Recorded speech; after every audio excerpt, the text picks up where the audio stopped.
منتخبات مصر، بما تفسر ان احنا في عصر اسوأ عصر لمنتخبات مصر. ايه الاسباب؟ طيب احنا بننجح في العشوائيه. هتقول لي ازاي؟ اقول لك بقى، هقول لحضرتك ازاي. يعني بنبقى جايبين منتخب بتاع كابتن حلمي طولان اللي هو هيشارك في البطوله العربيه او منتخب الظل يعني، وهو المنتخب الوحيد اللي بيقدم نتائج كويسه وبيقدم اداء تصاعدي كويس قوي مع كابتن حلمي طولان، وبيلعب فرق بيدوس وبيلعب يعني، وده اللي ممكن يحقق حاجه. كابتن منتخب تحت 20 سنه مع اسامه نبيه شلتي ملتي، مع كابتن احمد الكاس امبارح خرجوا من دور 32. مع احترامي كابتن احمد الكاس والشغل اللي عمله، لكن تخرج من دور 32 ده ما هوش نجاح. تمام. طيب مع كابتن حسام حسن بقى نيجي للمنتخب الاول.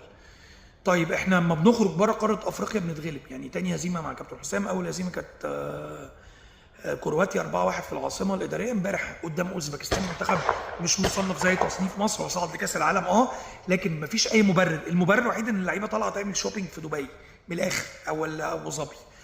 طيب احنا حتى الدوره دي طالعين نستفيد، كنا نلعب اوزبكستان ادي مدرسه من اسيا، نوصل نهائي نلعب ايران مدرسه من اسيا، ما وصلناش طبعا. هنلعب ثالث ورابع مع كيب فيردي الراس الاخضر اللي برضه صعد لكاس العالم. لكن انا ما خرجتش بره افريقيا. انا ايه الاستفاده بتاعتي؟ حتى اما خرجت بعشوائي وبتشكيل كله ما تفهمش راسه من رجله مين بيلعب فين. عينات كلها المنتخب بيجربها. يا كابتن حسام ابتدي بتشكيلك الثابت اللي انت بتلعبه حتى لو عندك غيابات، والشوط الثاني ابتدي طعم، اديهم طاسه الخضه. ده احنا الدفاع خرم، دفاع خرم وخرابه.